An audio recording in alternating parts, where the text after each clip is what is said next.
There we go. You know, when I logged off my Twitch stream the other night, my computer had to reboot because Windows was screaming at me. And the last thing somebody commented was, I bet he's going to be muted for the start of the show tomorrow. Okay. What I was saying was, welcome to show number 300. I didn't really get anything organized for bringing people on. I didn't get that far ahead because I was spent all day mowing yesterday. Although Rosa and I tentatively have scheduled Sunday, May 21st at 1 p.m. Pacific.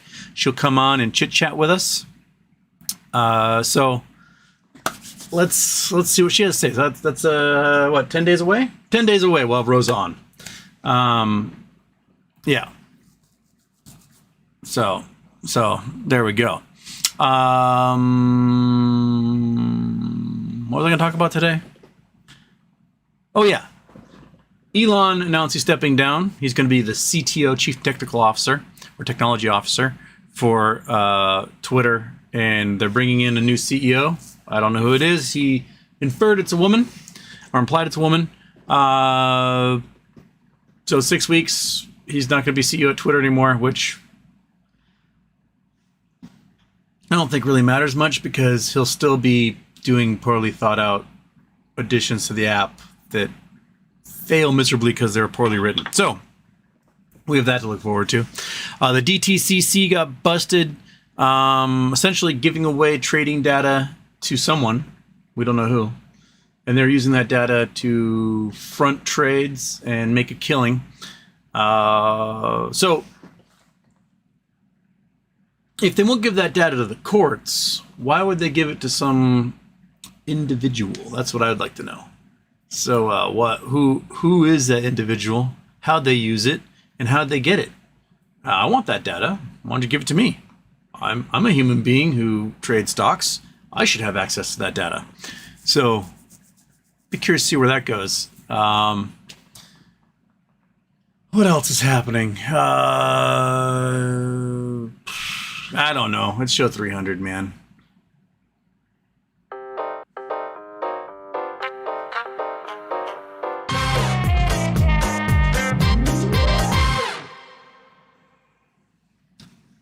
Off. Okay. Talk to me, Goose. Chris Collins, happy birthday. Chris Collins, glad to take your 300th cherry. Chris Collins, happy report. We're finally getting some under 4 quakes, not enough to class as a swarm. 3 in the last 5 days, 3.6, 3.9. Maybe Lima might avoid the big one that bit longer. Yeah, so Chris is in Peru, in Lima, and their plate hasn't been super locked because there's been some giant quakes, especially off the coast of Chile. But Lima hasn't had a giant one epicentered near them recently. So come on, Google Earth. Wrong screen. Put it over there. Come on, move, mouse. There we go. Okay, gonna move. What? Where my mouse go? There it is. Wireless mices. Wireless mice. Come on, work. Quit herkin-jerking around. Okay. What is...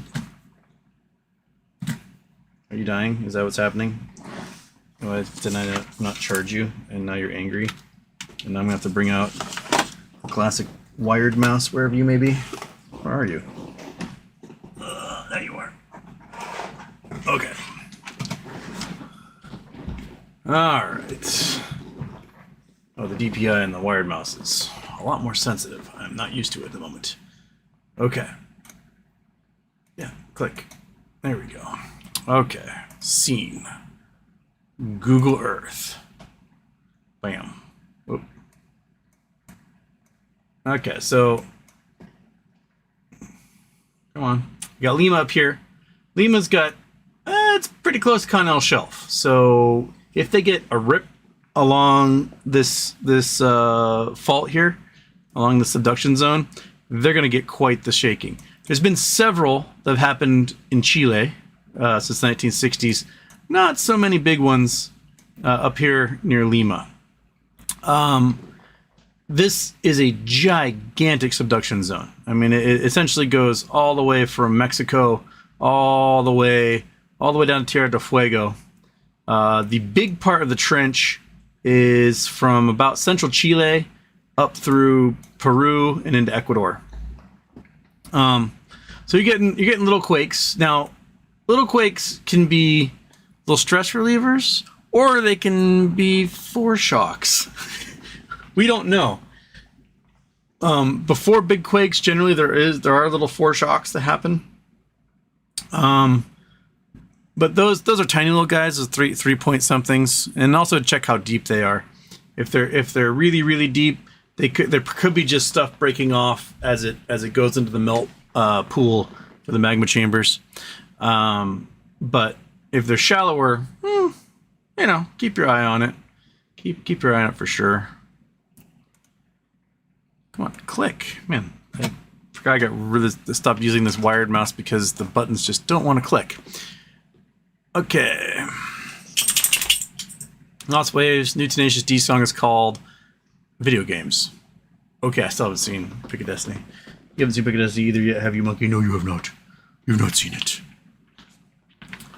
Kelly Reed, happy 300th birthday, Houston.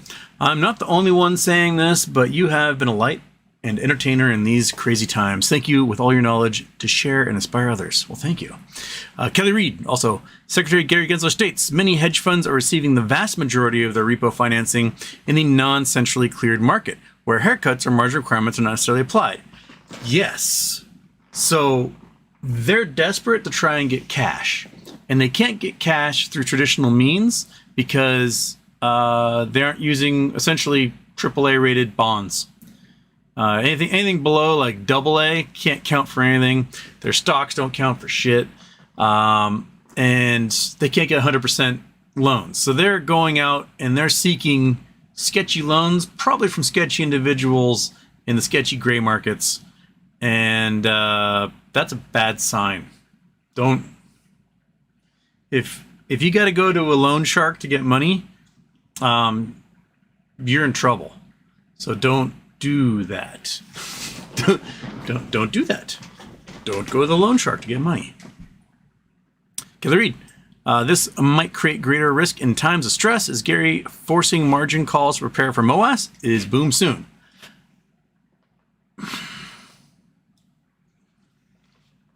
I think he's definitely giving, putting up that floating that balloon to let everyone know that shit's about to hit the fan.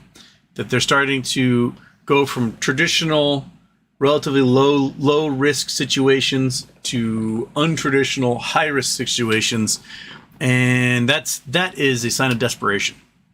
And when you get to signs of desperation, those point towards a greater economic collapse. Sign of desperation: shorting all the banks, right?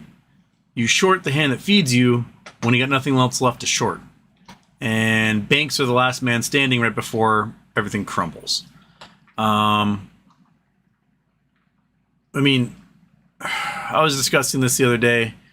The likelihood of default on our debt is very, very high right now. I don't think I'm leaning more towards the current Republicans in the House will not raise the debt ceiling, which is going to force Biden to use the 14th Amendment, which says we pay our debts. And I'm sure that at the White House right now, there's a bunch of lawyers wrangling exactly how they're going to fight that. But what's going to come down to is Biden's just going to unilaterally say to Yellen, pay our debts. And Yellen's got to print, and without any approval from Congress. And the Republicans are going to have to legally stop her in the courts from doing that. They're going to have to get a court ruling saying you can't do that. If that's the case, Republicans in Congress would be fighting specifically to have the United States default on our debts and crash the global economy. That's going to be their argument. Like, Your Honor, I would like for us not to pay our bills and our debts and to crash the entire global economy because I don't want Social Security to exist. That's not a great thing to run on come an election year.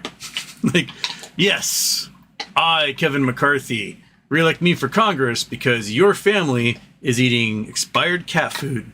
I just wouldn't want to be the politician who has to put up that fight.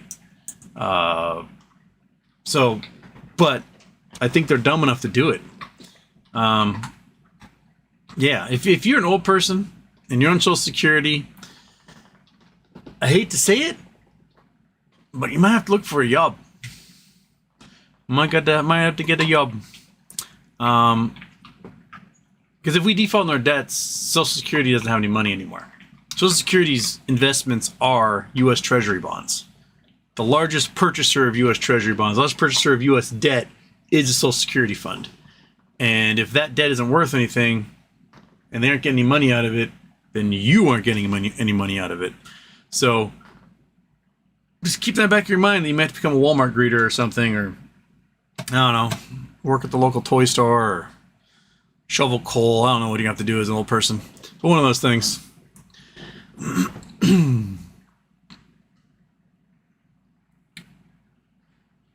Kelly Reed, Black Swan event to the deflationary thesis is increasing the debt limit of 1.5 trillion. Federal Reserve hasn't gone this far to ease up and stop the fight on inflation.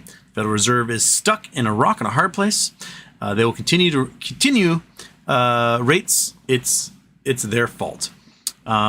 They had 2 decades of poor policy where they believe liquidity conquers all, and they couldn't be more wrong. Prison for these scums and Hedges, MOS, I hope will change the world and inspire a better life. I mean, some people will win on this, that's for sure. But what good is a $1 gajillion when inflation's running out of control? I mean, it's better than having $5, I guess. The simplest solution is just raise debt ceiling. Let something else crash the entire economy. You don't want to be blamed for the one who crashed the economy. No one wants to be blamed as the one who crashed the economy. They want somebody else's fault. But in 20 days or so, Republicans in Congress will put that on their shoulders. I crashed the global economy worse than the Great Depression. Why? Why would you want that, man? Why? SJ, happy birthday. Happy 300 show. Andrew Stewart. Blah, blah. Houston, was soft landing possible? How does credit crunch affect this? I don't think a soft landing's ever been possible. They always talk about soft landings, and then like the hardest landing you've ever seen happens every single time. In 2007, they're talking about soft landing. Did it soft land? Absolutely not. They've been talking about soft landing for a year now, and it looks like the bottom's going to fall out. I don't think a soft landing's possible.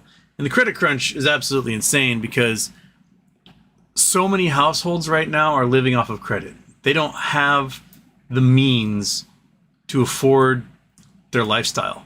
And I don't mean like they're living these extravagant lives. I mean their lifestyle of like middle class. That homes have gotten so expensive, cars have gotten so expensive, gas and food have gotten so expensive that they can't afford to live a middle class life without taking on credit. And that credit only offers a momentary sort of life ring. So I bet we're going to see a record number of bankruptcies, of personal bankruptcies coming up as a result of this inflationary period that we've been in. I mean, right now they got good inflationary numbers. So the stock market went woohoo today and inflated some more. Just cool your jets, bros. Cool your jets for a little bit. First name, last name, Houston Happy 300th show. You should have some of your friends and family join you on the show for some variety and fun chat. We should do that someday. Let's just set my camera up like the dinner table, and you just listen to us have our conversations or something. I don't know. Oh, Milkman, happy 300th episode. Most threatening man name on the internet. Thank you. And Quiet Quest MMTLP news. Nothing new that I've heard as the last couple of days. I got tagged in all sorts of weird drama that was happening yesterday in space calls, but you know me, I don't go on space calls. My outside take as somebody who's not participating in these space calls, just from reading all the tweets and angry stuff I've been tagged in. It's all speculation. It's all talk about possible settlement prices. There is no settlement. There is no possible settlement right now. There is no reason to settle. It's because if the courts go the way of FINRA, then they just forget about it. They don't care. Whatever. Courts have our backs. We can do whatever we want. If the courts don't go their way, and it looks like the ruling is going to go against FINRA, they may then try to do some sort of settlement. But why would the plaintiffs agree to settle? Why would they like, oh yeah, no, totally, $2.90 for a share. No. They're going to reject that. So the only way there would be a settlement is if the federal government negotiated one. And as far as I can tell, no one in the federal government with that kind of power can do any of that. But as a result of this speculative discussion, all these people now hate each other, and they keep tagging me in it, and I don't care. I honestly do not care. There will be no settlement. As of this point, stop getting angry over things that aren't going to happen. That's the news from MTLP right now. Michelle has become a problem solver. Fantastic monkey. We have a new member, a new problem solver on the Houston Problem the page, YouTube channel. Quite there's a lot of low prices of settlement. Like, what the fuck? Yeah. Well, there is no settlement. So anyone speculating that the price is going to be $2.90, anyone speculating the price is going to be $1 million, they're all wrong, because there is no settlement discussion. FINRA, shorts, market makers, no one is looking at settle because they don't want to spend anything. And they're taking the risk that everything in the courts will go their way and they don't have to do shit. So they'll never have to pay out, and they can just ignore us forever. That's their entire motive. They're not even considering a settlement, because paying $2.90 is paying $2.90 more than they'd have to if they just didn't do anything. So there's no settlement is happening. No settlement is being discussed. It's all speculation. Stop speculating. That's my piece. Andrew Stewart, happy 300th. Thank you, Andrew. And thank you for the shirt. Surf's up, brah. This is a good shirt. Look, it's a good shirt because you could tell they lined up the pocket with the actual design. That's the greatest sign right there that the quality shirt has been made, is that the pocket is seamless with the rest of the background of the pattern. If you can get low quality ones and the pocket's like sideways or a completely different pattern, and this is quality, Andrew. It's a good find. Right, monkey? Oh, it's gonna scratch the dog's head because it's just so scratchy. Bex! Hey, Houston, happy birthday. How does it feel to be 300? Hard to believe. You've made the last few years easier. The world is a better place with you and all you do. Thank you. Oh, I did a voiceover for Marius. Where are we? Where'd you go, Marius? I lost you. Crap. Come on. History. There we go. So I did a voiceover for Marius for one of his shorts here, and just click, for crying out loud, man. There we go. Copy. I thought I recorded it slowly, but apparently I was speaking like an auctioneer. So I'm going to try to learn to slow down my speech so it doesn't sound like I am rushing through things. But yeah, I did one on the Crimean Peninsula for him, the World War One, the Crimean Peninsula during World War One for him. So yeah, we got that up. Mara Valdez, thanks for number 300. If not for you, I would have bailed on the stock market out of anger and impatience. Just, I mean, like I say, we're not the power makers. We don't make decisions. We just have to like ride the wave, baby. Life's a wave. You gotta ride it. So we just gotta find some hobbies in the meantime. Twiddle those thumbs. Get them thumb twiddling ready to go. Second shift. Could you explain what makes No Labs tech stand out? Last show you speculated $1,000 to $4,000 stock prices in 4 to 5 years. Why such deep belief? Thanks. Okay, so I'm not sure what the other companies are using, but what No Labs is doing is that they have the harmonic resonance of a glucose molecule.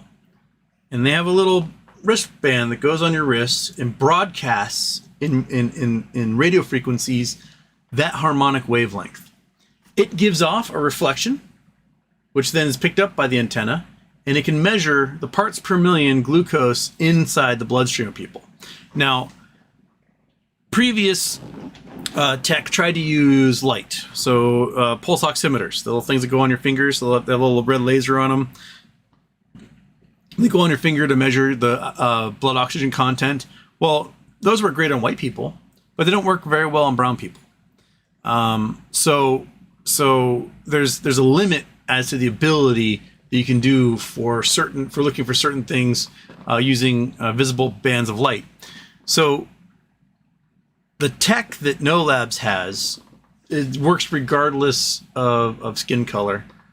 Because it's in a non-visible wavelength of light, and since radio waves can penetrate really easily through us, they've got a great method to measure not just glucose if they want to, but they can tune their antenna to measure all sorts of things, viruses, blood oxygen, cancers, you name it. They can like boop, and they can check that stuff out. Why it'd be worth so much is if they get their tech dialed and they get a wearable device approved by the FDA, then the 30 million Americans plus who knows however many people in the world that are diabetic will suddenly have their insurance companies paying not just for the device itself, but say a $99 a month subscription fee so that they could wear this device and get real-time updates as to their blood glucose levels. 30 million, I can bring up the old calculator here. There's calculator. Doink. Gotta turn off the Google Earth. Bring up the calculator. Okay, so just the United States. 30 million people have diabetes. They're paying $99 a month for 12 months a year. That is $35,640 million in just subscription fees for their device. It's all paid for by insurance, right? That's $35 billion a year in just subscription fees. That does not include the price of the device itself, which would cover all other costs. So you're looking at roughly $35 billion a year in profit. Like, they make the device, they sell the device for, I don't know, $150. That pays for the device, the development and research development and everything else. And then the subscription fee is just profit after that. To administer that subscription fee is not going to cost anywhere near $35.6 billion. If you are making $35 billion a year in profit, you are a $100 billion company. And currently the float for No Labs is like 87 million. Granted, they'll probably release more shares when they get FDA approval and they got to start the manufacturing process. They'll probably have to like line up factories, and yeah, there'll probably be more issuance of shares. Let's say they get to 100 million shares, right? Because it shouldn't cost too much to set up the assembly lines. So they get to 100 million shares. It's a $100 billion company. Well, that's $1,000 a share. right there, just off that. So that's why I think they stand a big chance to be a big player. And that's just on one of their product lines. They could go into medical tricorder devices. They could be used to measure mineral content, so you can put them into airplanes and satellites and just measure where minerals are all over the world. I'm sure there's all sorts of Defense Department capabilities that they could find for these things. So, yeah, that device would be just the beginning, and they'd be able to do so much R&D with $35 billion a year profit. It'd be absolutely insane. So yeah, that's largely why I feel strongly about them. Don sees a Shadem. The show brought me so much inspiration. Some of my darkest days got turned around here. Happy 300. Thank you, Don. Also, Don, you need to send me an 8.5 by 11 so that I can post it on the board for you. Just reminding you.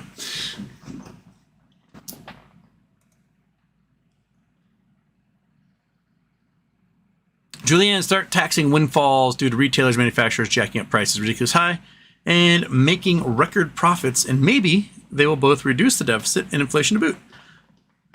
I think doing windfall taxes is good.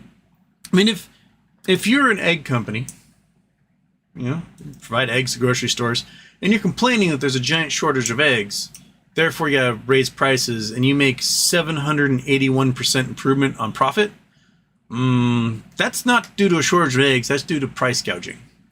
So yeah, if you're going to price gouge, you should get taxed for it. Creating a market where scarcity becomes profitable shouldn't be the way we run things. You should have to make profit by selling a bunch of stuff to a bunch of people, not selling a few things to a few people because you kept keeping everyone else from affording it. I just don't do that. Under Stuart Houston, tell all the community to look for Mitsubishi G675. Let's get the Warwick back in action. Yeah, I mean, I've been scoping Copart. Let's see what's happening here. Chrome. Which one? Nope. Sorry, I'm just all thumbs here. My clicker doesn't want to click.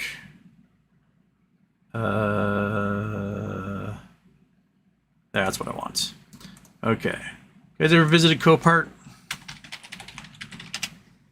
So Copart is insurance auctions, and you know, a lot of cars just get their shit kicked out of them, and you'll get them for cheaper than new. And oftentimes they've got salvage titles, but sometimes the salvage title is like the bumper's broken, and you just buy another bumper off of eBay and pop it in there.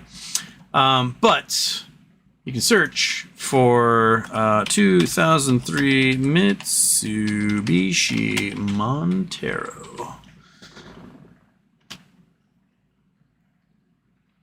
Okay, we got one 2003 Mitsubishi Montero in Phoenix, Arizona. Odometer says only 26,000, but it says not actual. So my guess is odometer broke. All right, what we got here? Is it a limited? Limited. That's what I needed. I needed a limited because that's the transmission I need. Looks well used. Looks more than 26,000. But does run and drive? Normal wear? Run and drive? Boom. That's what I need. Okay. What's the damage? Just normal wear is the damage? Hell yeah, brother. When's this one supposed to come due?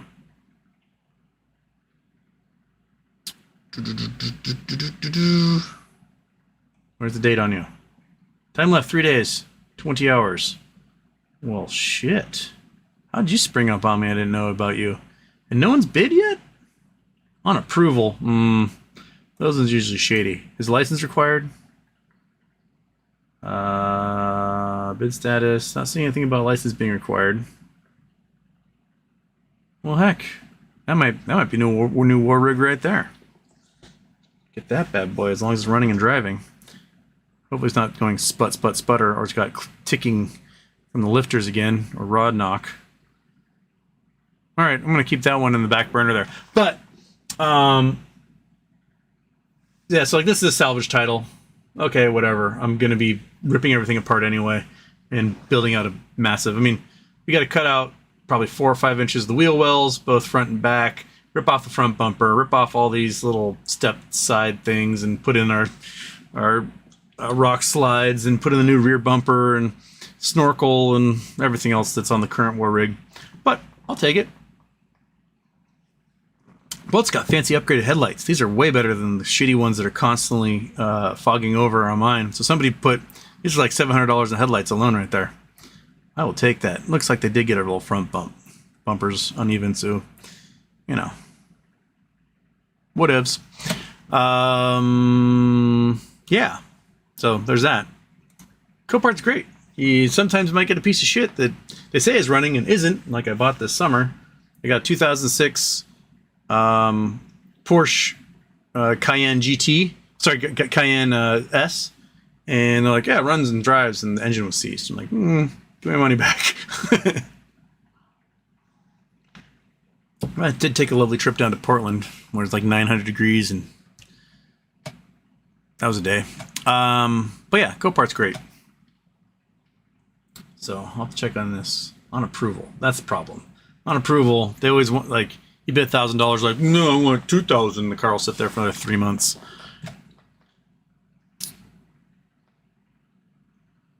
But yes, G675 engine is the engine that's currently seized in the current war rig. But getting a new one that's nice and dry on the inside and is not absolutely coated in mold at the moment, which is what the current war rig is like, will be good. Anyway, old school Land Rover Defender 110 in my life. Land Rovers are cool. Working on Land Rovers, not so cool. Mario, Land Cruiser all day. I'd rather push my Landy than drive a cruiser. Just buy, is this Sparta? Yes. Ethan, your boy RC seems to disagree with your fundamental view of reality as seen in his latest tweet. Yeah, Ryan Cohen,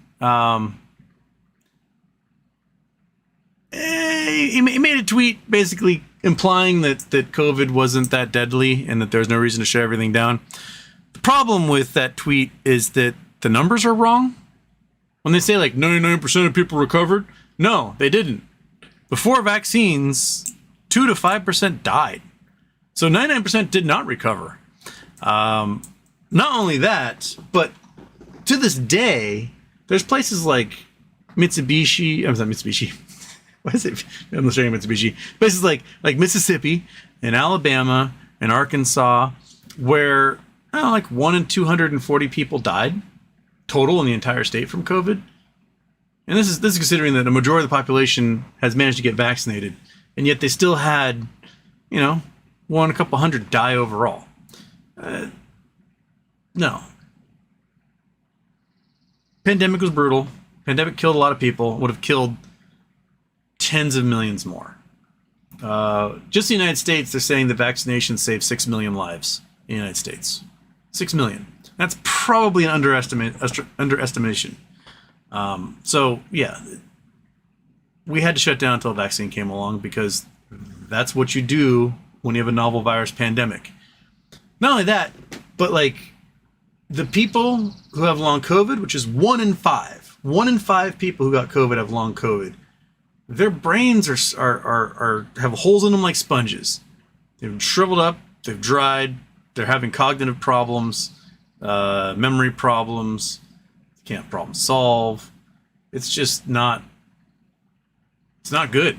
So, yeah, it is what it is. Get the fuck over it.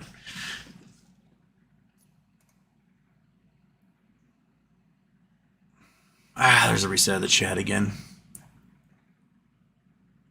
And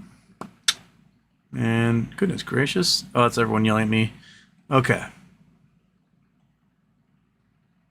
All right.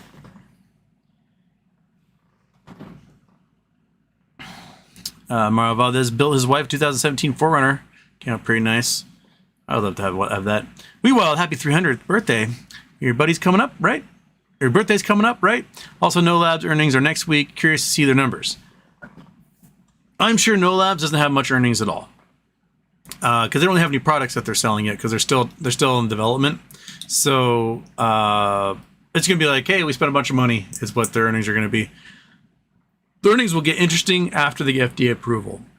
But until then, there isn't much for them to make earnings on.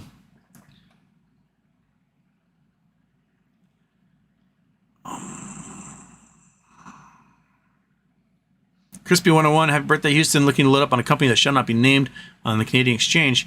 Is it still a good deal at this price level? I mean, the one that's on Canadian exchange, I assume, is GMGF. We could talk about them. The other one, there is still some shares, I think, in the Canadian exchange. But cheap is cheap. All they need is a sales team, and boom, they made some sales, and company goes skywards. Jason Blackwell. Hey, Houston. The Moel was running late for the the Moil. The Moil was running late for the bris.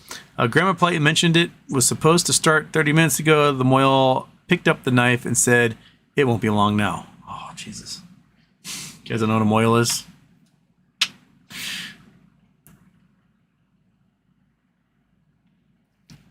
Citizen 54 via Wall Street Journal stock clearinghouse leaked sensitive data. Trading firm says traders worry DTCC data feeds could reveal when large investors are buying or selling stocks. A charge DTCC rejects. Crime and crime. They definitely leaked stuff to their buddies.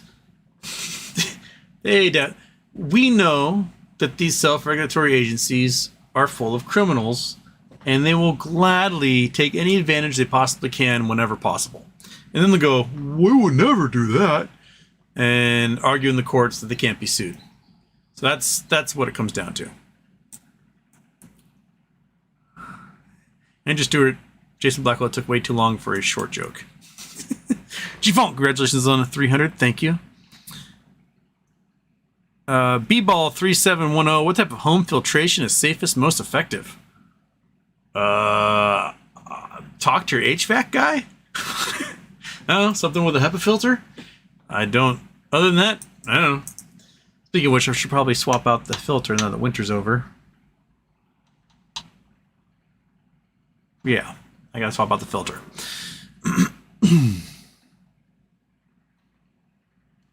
Michael Steegs. Houston, congrats number 300. I see AMC Bigham sometimes talk about Phase 6. Do you know more about the contracts that should expire in June? I don't know any of the specifics about the contracts that should be expiring. I was reading today that due to these hedge funds and other players skirting around the haircuts that we had last week before, that they're going for really, really sketchy swaps, and that a huge number of swaps are defaulting right now. So my guess is that things are going to get worse. Because once the sketchy guys default to the other sketchy guys, both those guys disappear, and there's no alternative forms of financing coming around, except for through the ISDA, and you got to go by Phase 6, and you have to go by the haircut rules that the SEC put out. And if you can't do that, you ain't getting money. And that's going to lead to liquidity crunch. But as far as the contracts expire in June, I don't know the specifics about those, but those must be legacy contracts that are coming up. And they're going to have to figure out a way to roll over, would be my guess, and they probably won't be able to. Luke Alexander, I'm going to San Diego for Comic-Con July, and I'm definitely going to try that fish taco place you talked about on the show. Do it, man. Have a good time at Comic-Con. I would love to go to Comic-Con one of these days. But yeah, fish tacos. Nom, nom, nom, nom, nom, nom.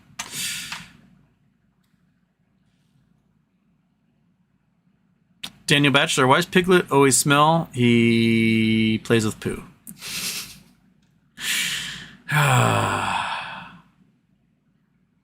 Dan Marshall, Trump makes stonks great again. No?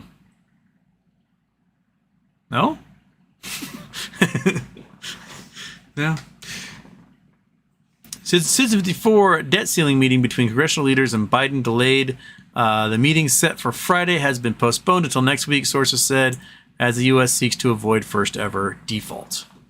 Yeah, they had a meeting yesterday, day before.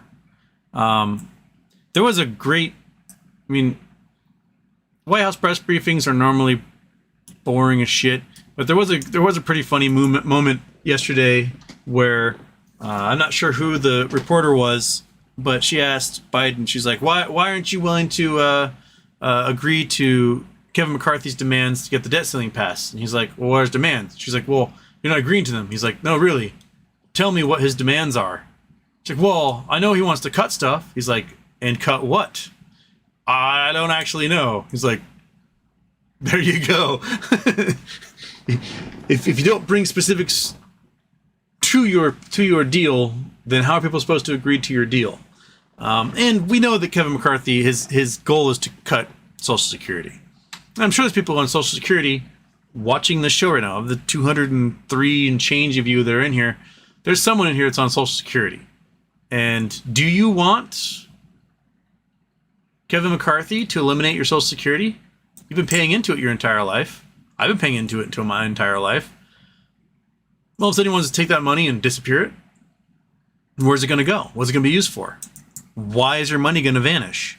Why won't you be getting Social Security anymore or have the opportunity to retire? Because, Social Security will play a large portion into your income for the remaining years of your life. These are dumb things to do, especially when your voter base is old people, right? Like, old people vote Republican. Why are Republicans trying to kill old people all the time? And why people keep voting for people who are trying to kill them? I don't get it. So, yeah, Kevin McCarthy is going to kill off his voter base, and then complain about that, I guess. Mighty Mouse, like the smash button. Lost on Island, I think in 300 shows, you have had some really great moderators, but it is never a show until Jason Blackwell weighs in. That pun is spelled backwards is nup. And that's enough of that. Meow meow. What do you know about the NASA sex dolphin? That was it. A NASA dolphin? I thought it was just I thought it was Noah, but there was a great drunk history about it. But apparently, a scientist fell in love with their dolphin, and may or may not have been ing it or getting by it. I recommend look up the drunk history for that one. It's pretty funny. Yeah. Was it NASA? I thought it was Noah. Might have been NASA. I don't know what NASA's doing with space dolphins. But yeah. DARPA, the military, they've done all sorts of dolphin training. We've got dolphins here, not too far from me, over in Keyport. And their job is to guard submarines and look for sea mines and do all sorts of stuff. The Russians have them too. The Russians have pens of them in Sevastopol. So it's look for those sexy dolphins. Mario Valdez, one response from Judge.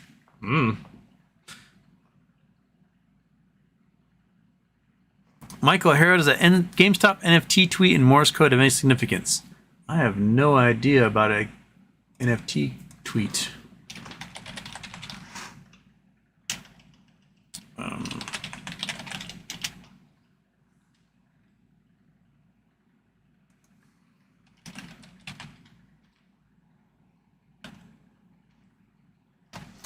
GameStop NFT.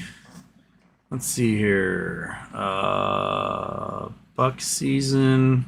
This one in Morse code. It's time the bunny is ready to board. So, anyone know Morse code? Got dash, dot, dot, dot, dot, dot, dash, dot, dot, dot, dot, dot, dash, dash, dot, dash, dot, dash, dot, dash, dash, dot, dot, dot, dot, dot, dot, dash, dot, dot, dot, dash, dash, dot, dot, dash, dot, dash, dash, dash, dash, dash, dash, dash. Dash dot dot dot dash dash dash dot dash dot dash dot dash dot dot. There needs to be a translate button for Morse code. So, first word, I know 3 dots is S. 3 is right, and 3 dashes is O, dot, dot, dot, dash, dash, dash, dot, dot, dot. Yeah. So no S and O. O is 3 dashes. Beyond that, I don't know my Morse code.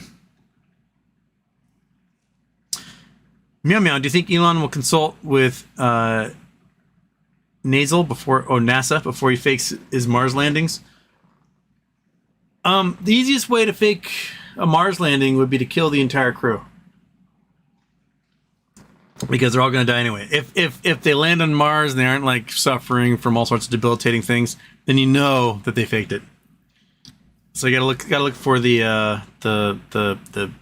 slow, painful death from perchlorate poisoning or snapping a hip on the surface or whatever.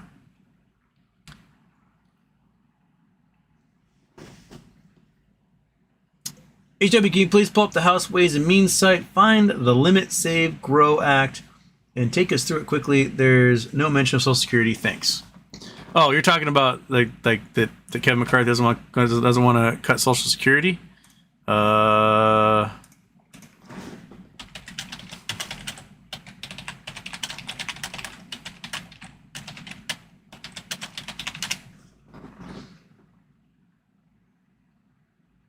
Okay. Kevin McCarthy says he wants to fix Social Security and Medicare. He's not only leaving the door open for cuts, but he's signaling. So this is March 6th. But then in January he says Social Security, Medicare cuts are off the table. But in March he said, I want to cut the programs. So the Grow Save Act, Limit, Save, Grow Act.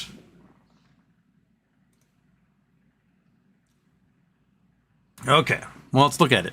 Let's look at it here. House Republicans say passed the Limit, Save, Grow Act to address debt ceiling and implement common sense spending reforms to limit wasteful spending, save taxpayer dollars, and grow the economy. The bill delivers on our public's commitment to America by tackling chronic labor shortage, hurting small businesses while reining in President Biden's wasteful spending that has fueled the inflation crisis and sparked the fastest interest rate hikes in decades.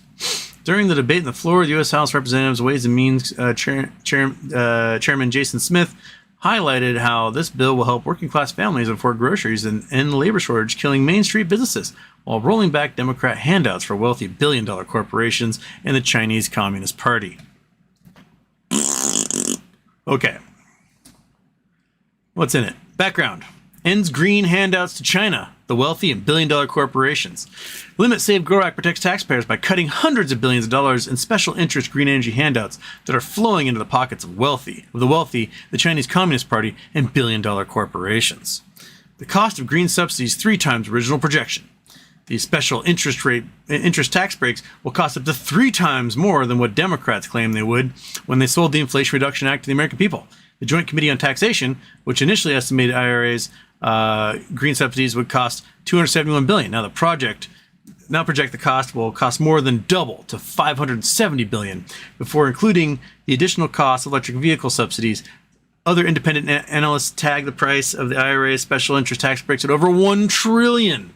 Okay, so they want to cut tax subsidies for green vehicles. I'm sure car manufacturers and the makers, the people who are employed making green cars, would really love to hear that. Okay. I noticed that so far in the green subsidies, they don't have the $100 billion a year in subsidies and tax breaks we give to oil companies in there. Interesting.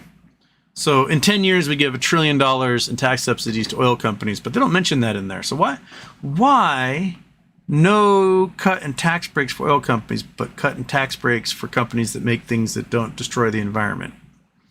Corporate tax breaks flow to billion-dollar corporations. What? Tax breaks go to billion-dollar corporations? Get out. Over 90% of the green electricity tax breaks flow to companies making $1 billion a year in sales. Financial institutions receive 3 times more benefit than any other industry. These tax breaks are a massive transfer of wealth from working-class families to Wall Street and big business. Wow. So you're telling me that big companies make green stuff get tax breaks? No shit. Okay. Vice versa. if they're complaining about tax breaks, then roll back the 2018 tax cuts where 90-something% of the tax breaks went to billion-dollar corporations. And you didn't get anything out of it. Like, there's no incentive. If you're going to do a tax break for a company, right, you should get something out of it. Like, hey, company, you do something that helps the environment, we'll give you a tax break. But the 2018 tax cuts were like, hey, you're a billion-dollar company, we don't want you to have to pay taxes. Here's a bunch of money. You got nothing in return. So if you're going to offer tax breaks, why not stipulate a benefit for society out of those tax breaks, rather than just giving it to them willy-nilly all over the place and not getting anything out of it? China cashing in on green energy handouts. Chinese companies tied to Chinese Communist Party are using tax credits from the Inflation Reduction Act to enrich themselves. A Ford battery plant in Michigan, electric vehicle plant in Ohio, and a solar assembly plant in Arizona are all being built with the assistance of Chinese companies, including some accused of using forced labor. Okay. Here's the thing. Citizens United in 2010 declared corporations people. And if you incorporate in the United States, you have incorporated a United States citizen.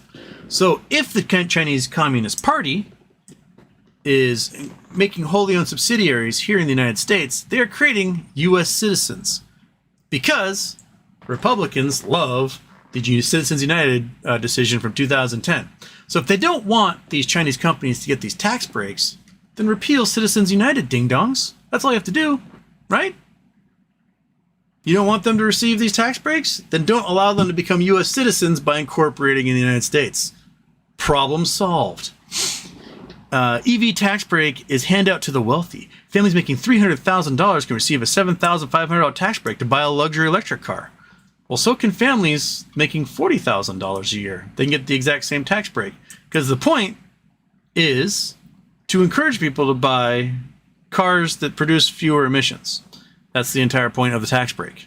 To get combustion engine cars off the road and get electric cars on the road, spurring more research and development into those electric car companies and making them improve with better battery technologies and things like that over time. So their entire point to pass the debt ceiling is to help the oil companies do more oil. That's it. So that's their plan right here. The background save, limit, save, grow act is to make it so that oil companies can sell more oil. Okay, all right. Adds work requirements that help break cycle of poverty and end chronic labor shortage. Bipartisan 1996 welfare reform worked. After the 1996 bipartisan welfare reform bill that added work requirements, temporary assistance for needy families, and other public benefit programs, welfare caseloads dropped, families moved into the workforce, and left the cycle of dependency. Ish? I mean, part of the reason that the families that received welfare was because women, single mothers who had kids, needed a way to take care of their kids. And so if you're going to eliminate the welfare for these folks, then figure out how to supplement them with childcare. You want them working? Cool, get them childcare. But if you can't afford childcare and you have to work and not take care of your kids because you're a single mom, then you end up raising a family of kids who have no parental supervision or adult supervision whatsoever. And then you end up with problems in society that result from that. So if you're going to be the party that complains about parents not taking care of their kids, then you're not going to want to create situations where parents can't take care of their kids. So, if you could have family planning, access to contraceptions, abortion, things like that, then you'd reduce the need for welfare on the system, and you would also have fewer children that didn't have an adult around to raise them, teach them things, make sure they're getting hurt and getting in trouble, stuff like that. So yes, they moved more people into work, but they also left more kids unsupervised and feral. Requirements don't exist for most welfare recipients. Yeah. Okay. So in 2021, the vast majority of states had 0% work participation rate requirement for TNF. And 57% of work-eligible individuals reported 0 hours of work even before COVID. Only about 3 million of the roughly 48.5 million able-bodied adults who receive Medicaid, TNF, food stamps, public housing, or child care benefits were subject to any work requirement. Okay, so people who are starving are going to starve. And just because someone is able-bodied doesn't mean they aren't suffering from something else. Depression, anxiety, psychosis, all sorts of things that can make it so you can't necessarily work very well. PTSD. Maybe they're taking care of kids at home, right? It's either go to work or your infant is at home alone all day because you can't afford childcare. So these are pushy stats that don't necessarily help folks. And like creating a work requirement to receive Medicaid is stupid because Medicaid is there for when you're out of work. Right? So the minute you get work, you no longer qualify for Medicaid. You now have to get work through your employer. So if you're going to take a 0 work requirement for a benefit that's there for when you're out of work, then you're going to destroy the entire benefit, right? Let's say you're homeless with psychosis and you need health insurance.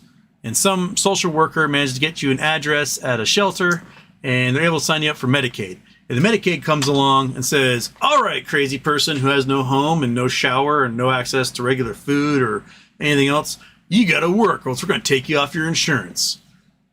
That doesn't help society in any way, shape, or form. Matter of fact, we should just make all healthcare 0 work requirement. You just exist in the United States, you get healthcare. That's the way it should be. Okay. Historically low labor force participation rate. The labor force participation rate still remains below pre-pandemic levels. Yeah, that's what happens when 13 million Americans now are on a disability because of COVID. Thought of that? That's why. Democrats' labor shortage hurts small business. At Ways and Means field hearings in West Virginia, Oklahoma, and Georgia, small business owners told Congress that the labor shortage has made it difficult to hire employees to fill job openings.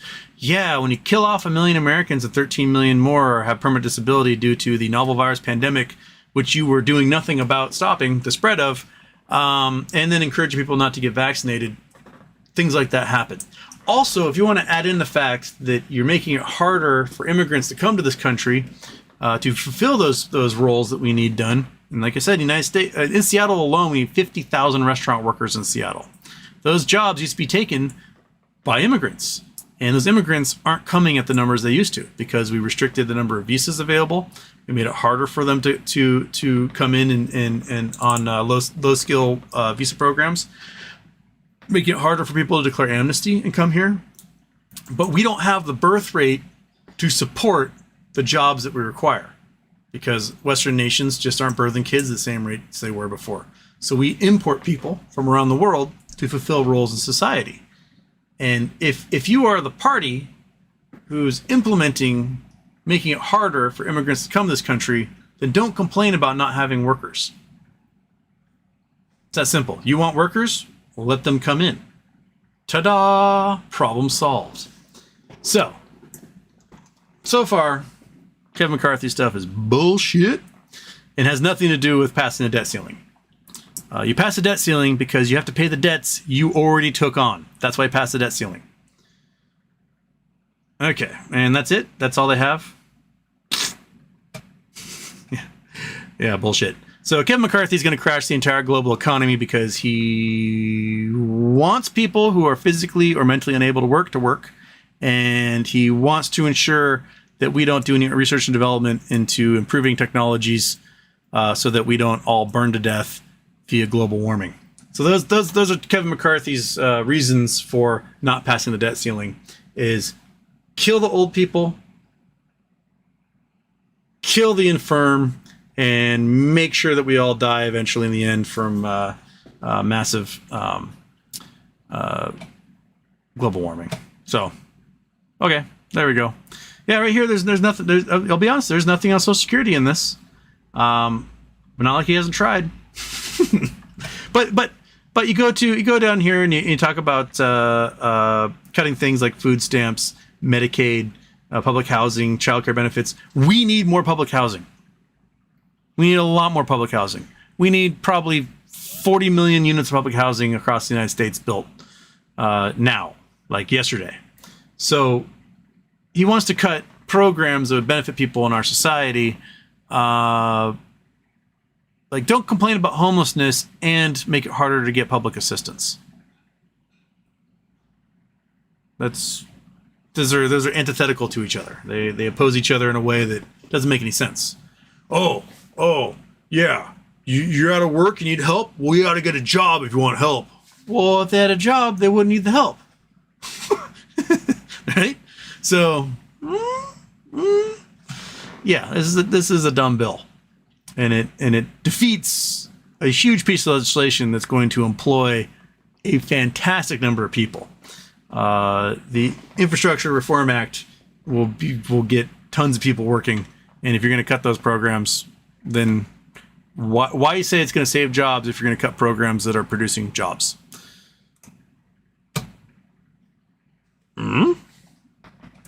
Walt, the man in the middle, Houston, thank you for everything. Happy 300. We'll be here for the 3000th or until MOAS, whichever comes first. I hope MOAS comes before 3000. If I'm doing this sucker for another 30 years.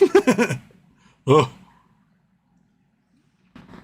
It's like giant Coke bottle glasses, hunched over. Okay.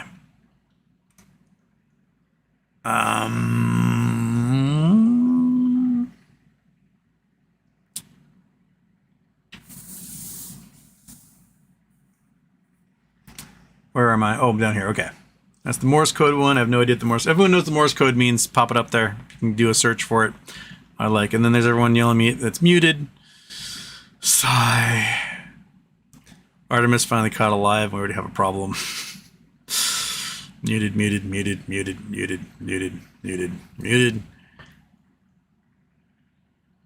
Lost ways. What do you got against blue check marks, bro? If you hate the bird, leave it. Gladly. I'm just waiting for my invite for Blue Sky. And then, peace. I'm out of Twitter. No, but here's my problem with blue checks. Not everyone has a blue check. Falls into this rule. But I would say 90-95% of people who have blue checks do. Twitter used to be a meritocracy where you could be a no-name shit poster, and if your jokes were banging or your insights were top-notch, people would follow you. And as a result of them following and liking and being like sharing, your engagement would go up and you would naturally rise to the top. Cream floats to the top. What folks who, and most folks, not all folks, but most folks who bought blue checks, their engagement sucks because they suck. They aren't funny. Their takes are garbage. Usually extremely awkward, and people just don't like them. And so what they did was for $8 a month, they purchased the right to have their tweets at the top. So when you click on a good tweet and you want to figure out what the conversation is, you're stuck wading through just garbage take after garbage take and scrolling until you get to like the first legitimate human being who could possibly have something to say what's worthwhile. And so if you just block all the blue checks who are stuck at the top, then it doesn't take very long to finally get to like somebody who has a worthwhile take. And that's the simple part of it. If you're paying for engagement and what you produce is garbage, then I'm just gonna go block so I don't have to deal with it. Because I don't want to see your crap over and over again. I want to see the people who are actually funny or have good points to make at the top. That's why most blue checks, I'm just like block. Because they suck. Be a better poster, and then you don't have to pay $8 a month.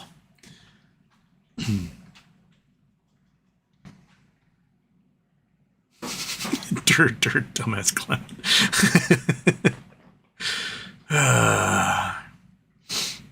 Michael Harrow, considering the vastness of the universe, does our lives have any meaning in the grand scheme of things? No.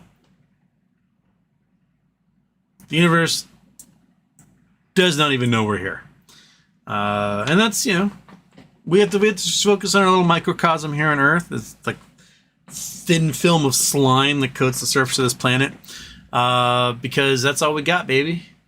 And the astronauts who made it around the moon look back at Earth and the like vastness of space, and looking down on the moon and seeing just the lifeless wasteland that was the lunar surface. Their brains changed. Their brain chemistry was like, and it's called the overview effect. And you realize you can't see borders from space. All that's ever happened, all that's ever existed, all that anyone's ever thought about or loved or hated or lost or whatever, all of it has happened on this little blue dot right here. And granted, you can see the borders because they're artificially imposed. I can turn off borders. Boom. And this is it. In the vastness of space, this is all you got. This pale blue dot. Everything in our history has occurred on this little tiny blue thing. This little spaceship floating around in space. And that's it. As far as we know, there's been no confirmation. There's no one else out there. And it's just us. So, pretty significant in the grand scheme of things. Considering that all these little dots, these little stars that are all out here, they all probably have planetary systems. Right? Got their own little gravitational systems. Not all of them will have the conditions for life to form. But any of the planets around these stars, they don't know we exist. They know nothing about us. They don't care. We're just out here caring about ourselves. And we're insignificant in the end. Find some solace in that, I guess.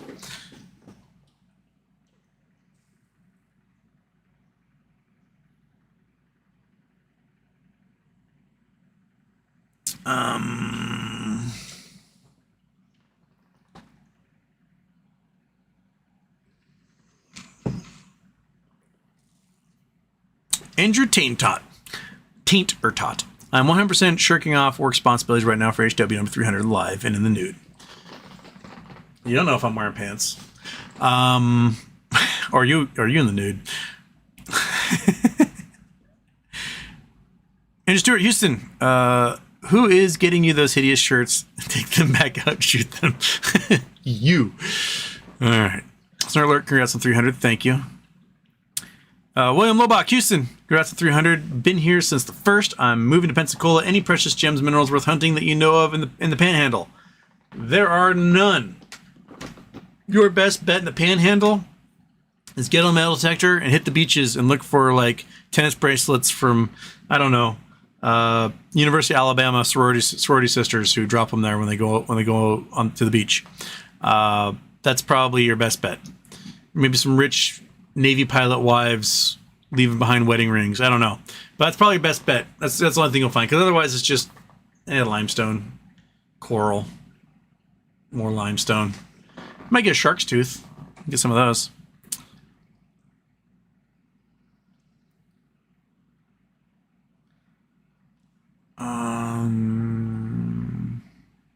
Michael O'Hara, I want that DTCC data so I can sell that data to the highest bidder. That's probably the quickest way to make money off that data, is sell it to somebody else. Right? Hi, monkey. What? You just want to cruise, but you're not. The fan's in your way, so you either figure out how to jump over the fan or hang out. Okay. Houston, have you been off this week? I have not been getting notifications, and the vids have not been showing up in my feed. I was on Monday. I was supposed to be on yesterday, but I exhausted myself mowing the lawn. I mean, I'm not exaggerating when I say some parts of the lawn were over 4 feet high, and all I had was an electric push mower.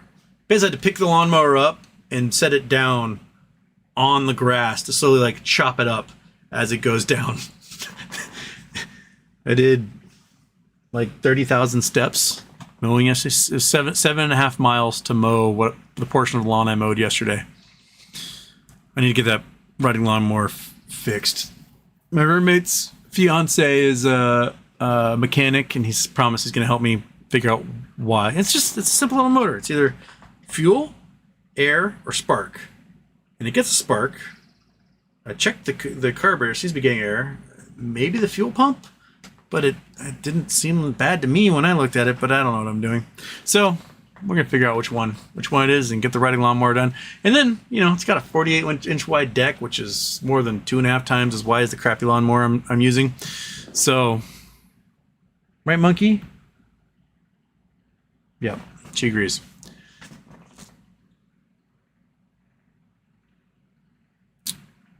Okay. Go, double intro. Happy 300th. People are changing their names to Micah Foss. Happy 300th birthday. The original thesis from your first show was that shorts could escape by Dre. Well, I mean, they can escape if powers that be let them, I guess. But I think the powers that be may lose some ability to let that happen. Sincere, yeah, buddy. Show 300 your birthday's this month. It's a great time to tell us what day. Wouldn't you like to know when my birthday is? Wouldn't you, huh? RVing happens. Houston, sitting in silence, shaking his head, is as good as 2 intros.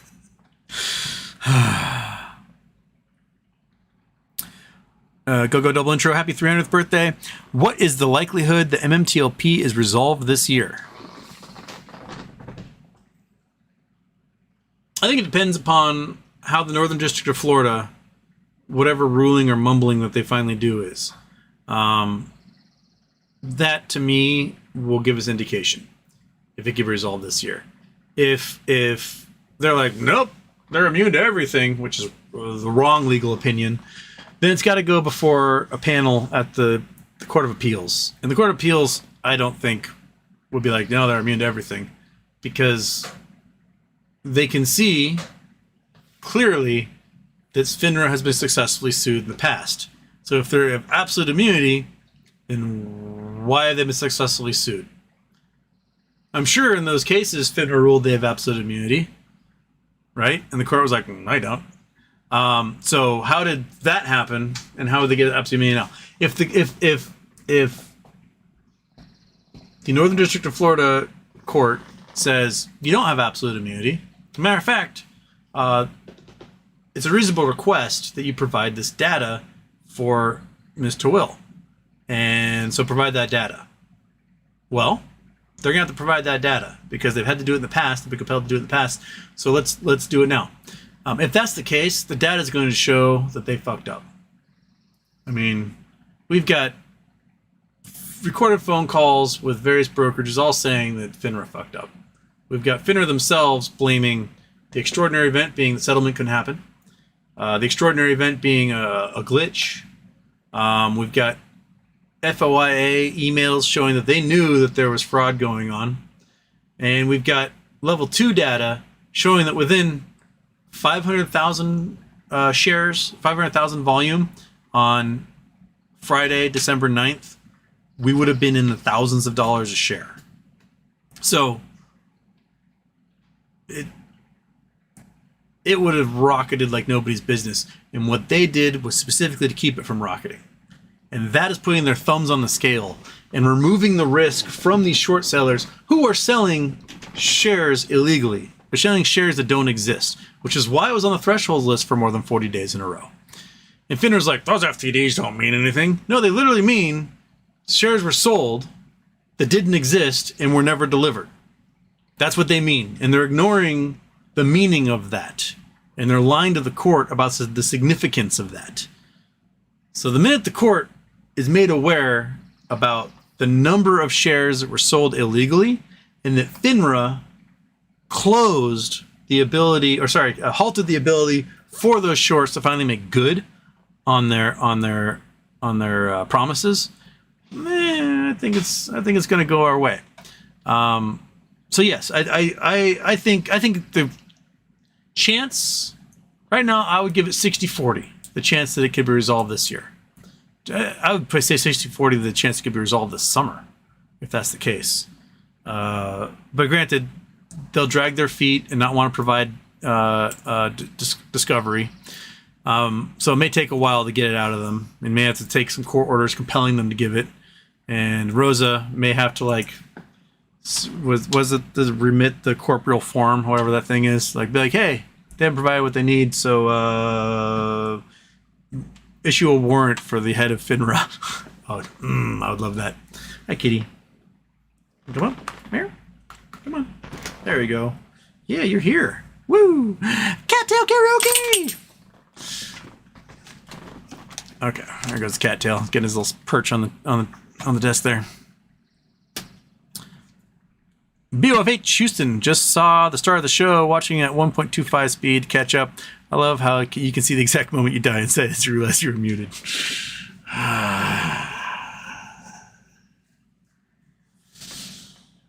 I've died 1,000 deaths at this point. Put some sketchy individuals, got it. Danny Motes, Houston, happy birthday. Price drops in San Diego are happening. 4,300, a 3-bedroom is now 3,500. Girlfriend and I got it. Luckily, we are short buyers, huh? I think price drops are happening all over. It's happening faster in some communities than others. I'd be curious to see what happens in Florida. Did you guys see the videos of all the work sites in Florida that are completely empty and the farm fields are empty? Because DeSantis put this electronic e-verify thing into, like, it just e-verify to work. And let's face it, yeah, there's lots of undocumented immigrants that work a lot of jobs, and our economy needs it, one way or the other. Like, it used to be, you'd be like, oh, illegal immigration is really bad. They just don't really do anything about it because everyone knows that many of the roles in our economy are filled solely by illegal immigrants or undocumented immigrants. And we need it. You want to eat food? You need undocumented immigrants. You can either figure out a way to document them, or you can look the other way. But regardless, you need them. We need them. You want somebody to lay bricks in 94-degree heat with 97% humidity in Florida? Citizens aren't doing that. The only people who are doing that are undocumented immigrants. And yes, is that exploitation? Hell yes, it's exploitation. But it's the system we have. So either figure out a way to document them or let it slide. Those are your options. But if you crack down, you kill the economy. And all of a sudden you're going to have unfinished work sites all over, which will result in foreclosures, which will result in bank failures, which will just cascade through the housing market and the commercial real estate market, and it just compounds everything. So, you know, Republicans in Florida used to be smarter. They used to give lip service and then not do anything, which was the best thing to do for everybody, because, you know, they need those people working in restaurants, they need those folks picking radishes, they need people building houses. And it is what it is. Aaron Salentine, Houston. Did you see the crazy move yesterday on GTII with insiders buying it and then shorted back down today? Do you believe that the restricted dividend will cause a squeeze within 90 days of dividend? It should. If the system is working, it should. Now, granted, if the board has a cajillion of those restricted shares, restricted dividends, then they sell them before 90 days, then it won't. They can raise a bunch of money that way, which is what Adam Aaron did with Ape. But if they don't do that, then yeah, it should totally rocket things to the top.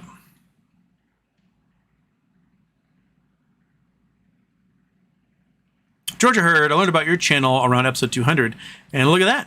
Still enjoying you, and you're intelligent and wholesome gang. Cheers all. Well, thank you, Georgia. Better late than never, right? Chad Anderson, the 300th stream had to be muted. Perfection. Chef's kiss. There we go. All right. Jonathan Yim, though on the libs, so that's a W. Michael Harrow, do you think the FDIC, by handing on a silver platter the regional banks to JP Morgan, are part of the conspirators who are destroying smaller banks?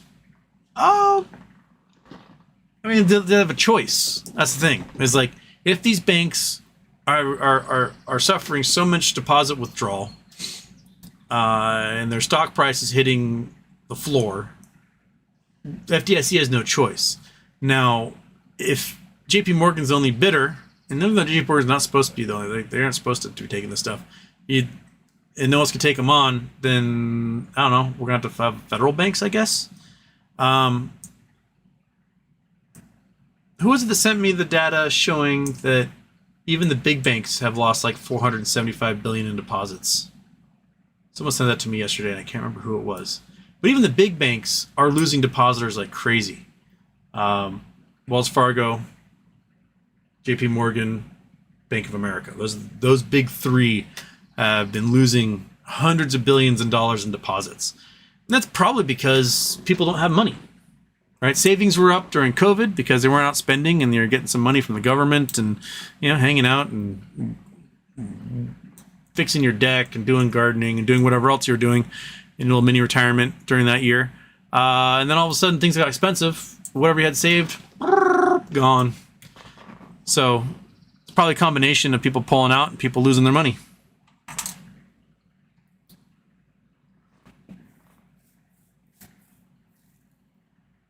SS Minnow Janssen. That is parody accounts of people in the chat. CNN got smoked in the Trump town hall. Avocados, 300 over and over and over. Woo! I wish I had one of those little blower thingies. Dual Freedom. Been watching since he went viral on Reddit. It's like Art of War Mastery by a bunch of idiots who should know better about apes winning stonks 2 years. Yeah, it's 2 years ago as of April 6th, 2021. Yeah. Whoa. Guitar Stuff, happy 300th. Thank you. Whisper, happy 300th. Houston, biggest strike in U.S. history potentially happening on July 31st with Teamsters versus UPS. Our contract expires that day. With this info, do with this info what you will. Do it, baby. My friend Kurt's a UPS driver. I think I'm Not Your Friend is a UPS driver as well out in Hawaii. There's a couple of UPS guys in here. Yeah, get that contract. You deserve it. The world runs on you delivering things. And if you don't deliver things, who will? FedEx is more expensive and the drivers aren't unionized and don't get paid as well, which is weird. Why is FedEx more expensive if their labor costs are lower? No. Andrew Taintertot. I'd be happy to accept 1,000 per share settlement, but other than that, I'll gamble. Let's see what Discovery discovers. Yep. I was at 1,000 a share before this whole mess. Now I might want to see just how much damage to the economy we can do. BFH Houston. Just got to the part about Social Security. To be honest, I kind of hope that happens and old people are forced to get jobs. It might help old people grow a sense of empathy for young people.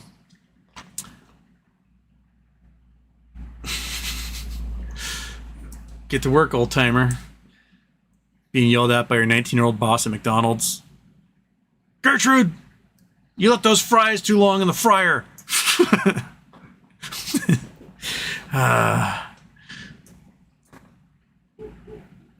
Michael Harrow, what is the process in filing bankruptcy? I have to consider it. You literally hire a lawyer and you say, bankrupt me, please. And they go, all right, boop, bop, boop, bop, boop. They may ask for your bank records, your investment portfolio, your expenses. You got to go through a class that's like, hey, man, sometimes life's expensive. You should learn how to budget. But everyone knows that like you're going through bankruptcy probably because of medical costs or your house got foreclosed or whatever, something that's completely outside the realm of like normal budgeting. So yeah, you should probably not get cancer and have $1 million in medical bills. Think about that next time. So yeah, it's a process. It takes a few months, and then you might have creditors be like, no, you do owe us money. You can't get the cat knock the camera over. And they sue or whatever, but it's pretty standard. BFH, not permanently, of course, but a forced reality check for older people is definitely needed. Yeah. Like, a generation that had all of their pensions and stuff like that, Social Security guaranteed to them, la la la la la. And then you got a generation that has like no savings, no pensions, costs are out of control, college debt is just astronomical, and they're just saddled in debt from day one. It's quite the juxtaposition. So, I mean, I'm picking up what you're laying down. You know, sometimes, not to say empathy would be the case. I think it'd be sympathy. Because empathy means you can like imagine yourself in their shoes. Sympathy is like, oh, I've been experiencing this bullshit also. So, yeah.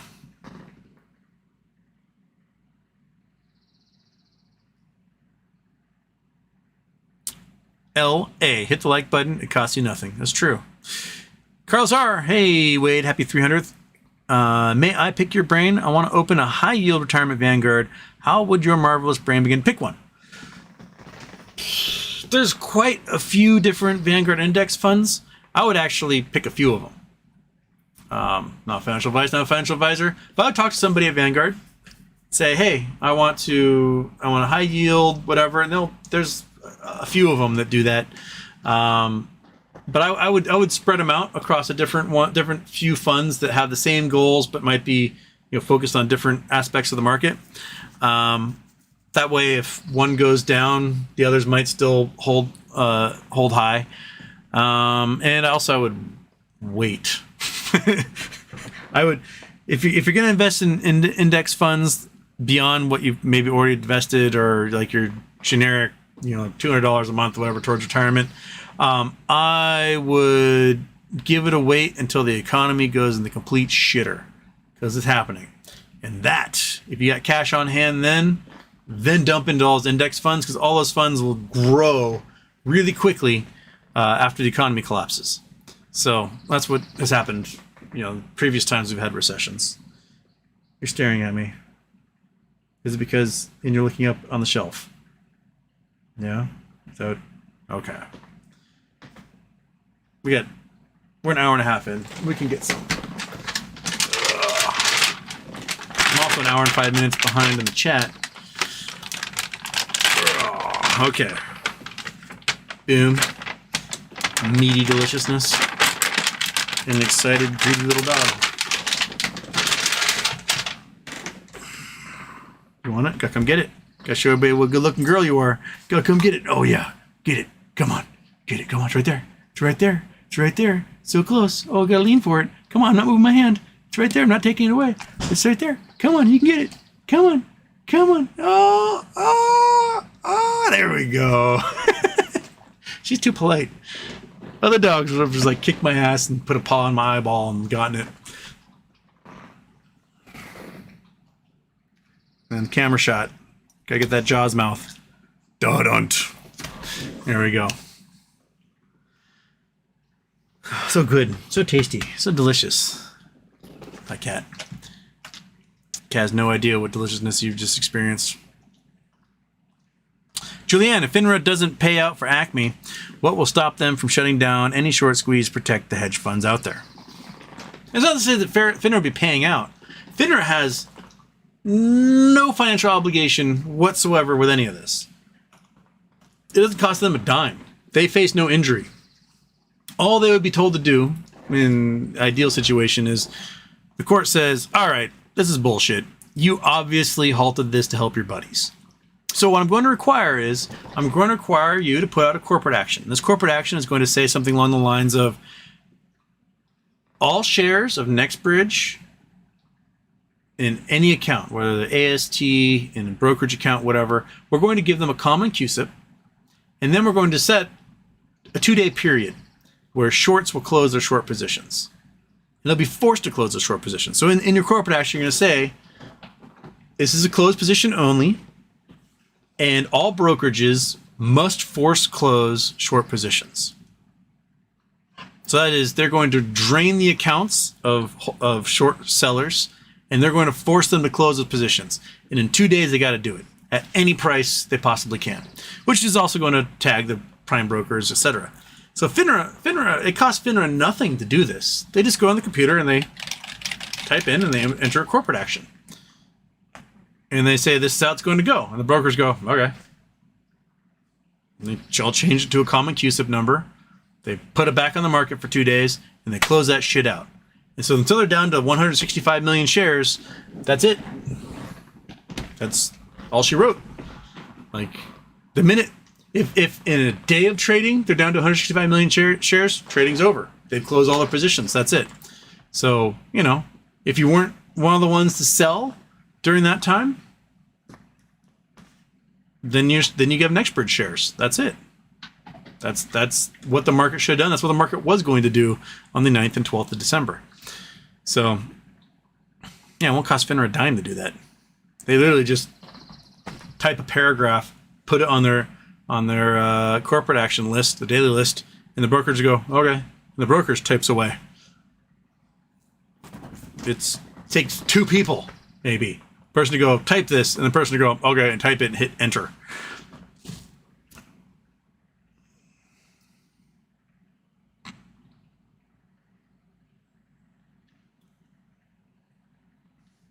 How I Met Your Moas, happy 300. Why does it rain? Will Gary Gensler get fired before episode 350? I don't think Gary Gensler's going to get fired. But he's probably doing exactly what he was hired to do. Why does it rain? The sun comes out. The air gets warm. Warm air rises. As it rises, it cools. The water vapor condenses, forms clouds, and it rains. That's why it rains. Oh, and there's the reset. Dang it. I was about to see, I think it was Chad Anderson. There you are. Happy 300th. Wouldn't the big money donors to the GOP banks and hedge funds be putting the screws to the reps in Congress on the debt ceiling? They're trying. Jamie Dimon went in December, and he was like, raise this fucking thing. And I think the problem is that there's a certain number of crazy people that, you know, the insurrectionists, and they don't necessarily get donations from big banks and big funders. They get donations from weirdo organizations, and their pockets aren't filled with bank money because the banks don't really want to be seen donating to insurrectionists, so they just don't. And the thing is that those weirdos have held, because there's a narrow majority in Congress, that the only way McCarthy could remain speaker or be speaker was he had to acquiesce power to the weirdos. So the weirdos, there's more weirdos than there is majority in the Congress, and the weirdos have the floor. And everyone else is like, oh my gosh, just die. But they haven't yet. One of them's probably going to prison and might get kicked out, George Santos. See that? 13 felony indictments. He's facing 20 years. He's already working on a plea deal, which probably means naming names and outing other people and donors and stuff. So maybe he'll get 5 or 10 years, but he won't be in Congress anymore. I think it has to be more than 2 years for them to be automatically removed from Congress because the time is 2 years, and you can be in office before election. Yeah.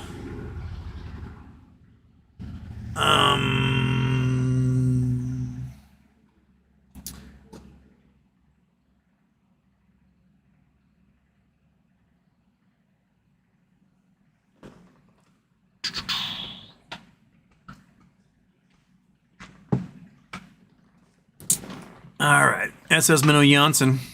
What do you think of AOC's friend Rashida Tlaib's anti-Semitic event being canceled by Kevin McCarthy? Why do libs do things like this? I have no idea what you're talking about. But my guess is that you confuse being against the government of Israel with being against Jews, which is not the same thing at all. I'm Jewish. I don't think the government of Israel is doing a particularly good job for the citizens or for the rest of the world. I think Benjamin Netanyahu is a criminal and shouldn't be in power. But I'm sure that you think that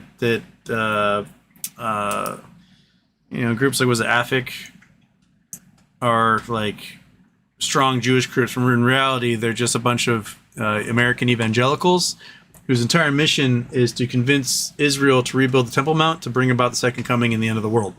So I'm not sure that's necessarily actually being pro-Jewish if you're using them to bring about the second coming of Jesus and end the world. That's a strange thing. I like the world. I don't want the world to end, and I don't want to speed up the ending of the world. So, my guess is that you don't actually understand nuance. Okay. Boss, great shirt. You could have dressed as Leonidas for the occasion, though. I love the movie 300. What I find hilarious about 300 is, like, you know, everyone's at abs, they're all buff abs and whatever, is that the Spartans, they were gay as hell, but they're in that movie, in the comic, they are like the manliest manly men ever, manned and manlied ever. And the Persians are this like gender fluid, flamboyant, weird, queer army. And if you read your history, you know that like every Spartan warrior had like a male concubine, little kid who was his apprentice, and they would just bugger him like crazy and then raise him to be a warrior. And then he would get his own little kid to bugger an apprentice. And it's pretty gay. Spartans were pretty gay.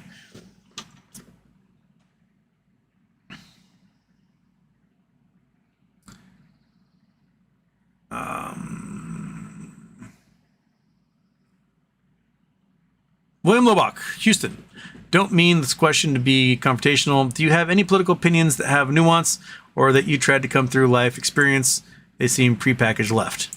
I mean, when you guys ask me a question about something where it comes down to me presenting my opinion, do I not go through and reason it?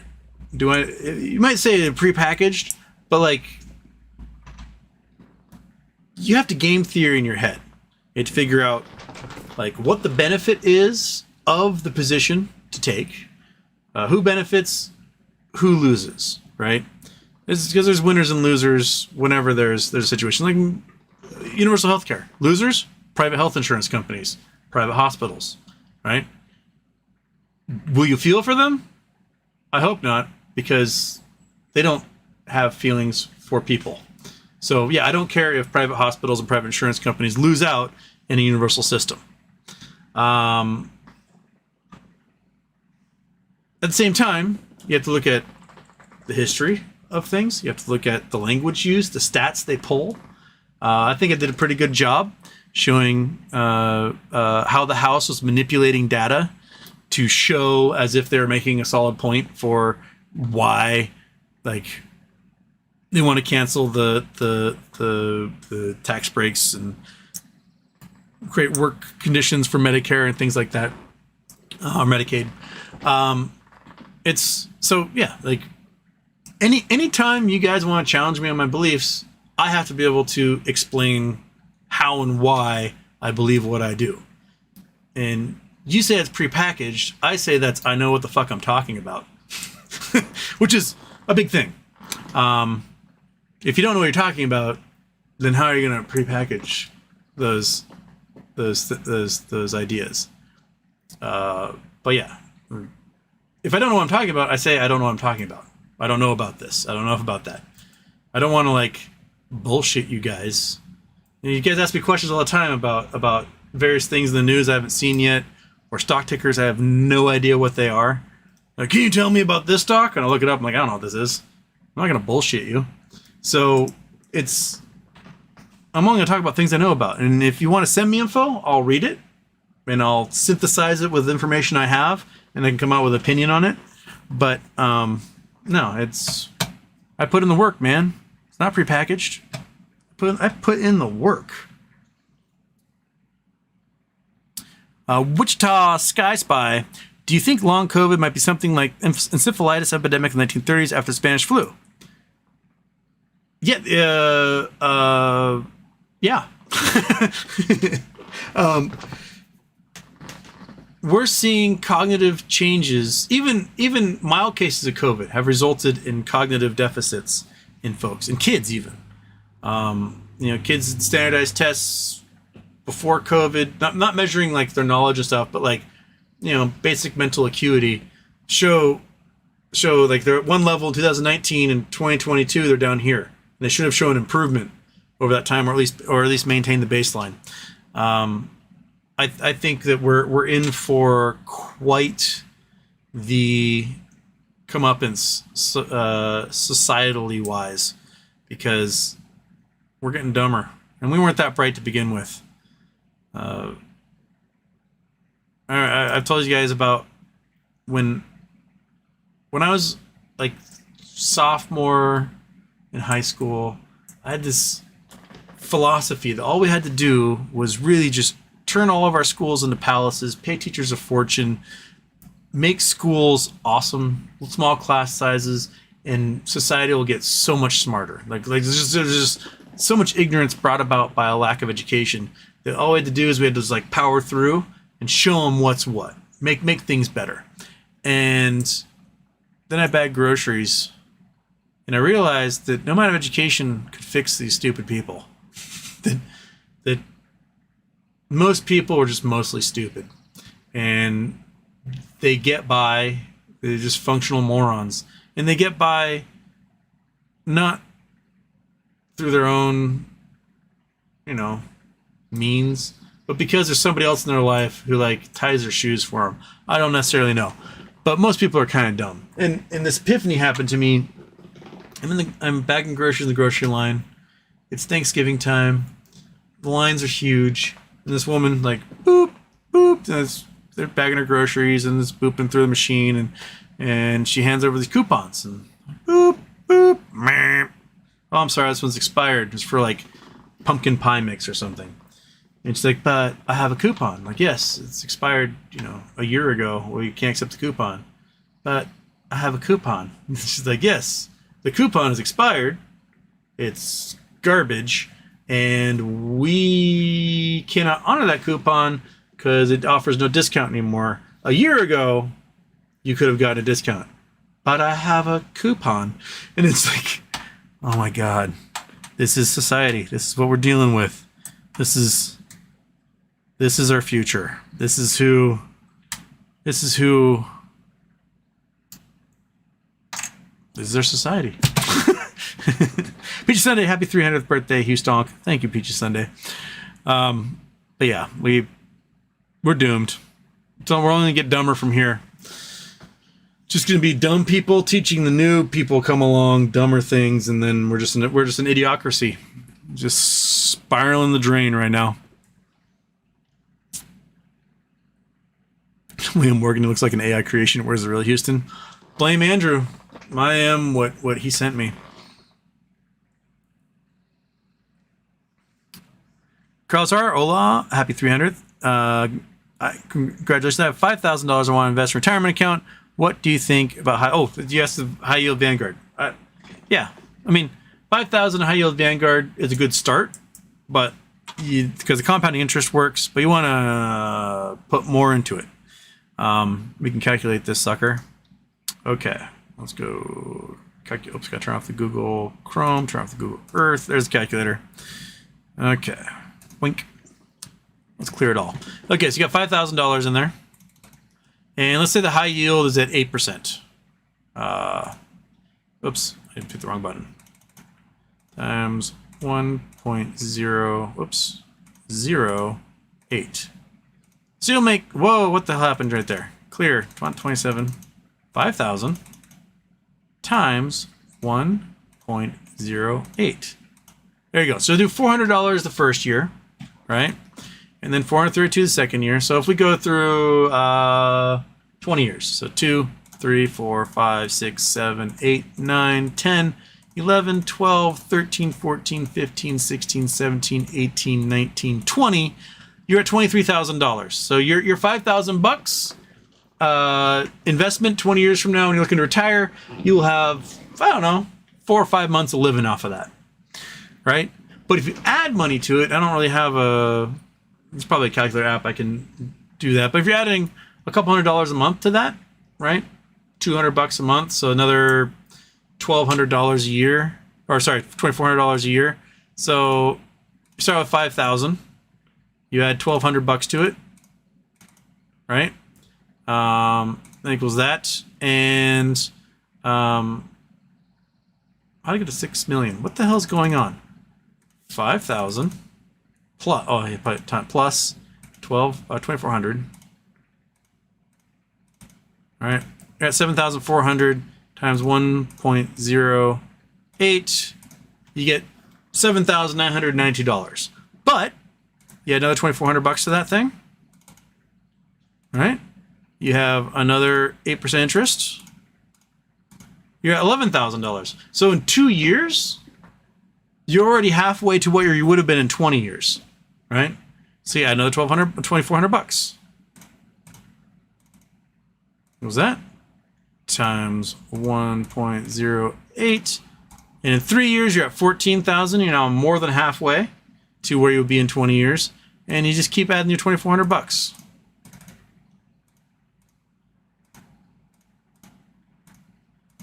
You're 18,000, so that's 4 years. You're $18,000 plus 1,200. Oh, it's 2,400, not 1,200. Keep doing that. 2,400 equals that times 1.08. So in 5 years, you are almost to where you'd be in 20 years off that sucker. So I could do this 15 more times, but it will compound top of each other. So in 20 years, you know, if you're at 4 times what you were now, you'll be at another 5 years, you'll be about $80,000.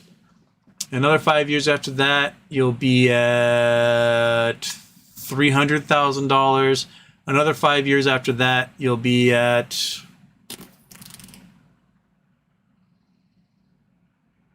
$1.2 million. So yeah, so it compounds, and if you keep adding to that pool, and you know, if as your wage goes up over years, you might be able to add $300 a month rather than $200 a month, and it really starts to just accrue. So do it. Get in there. Help yourself out.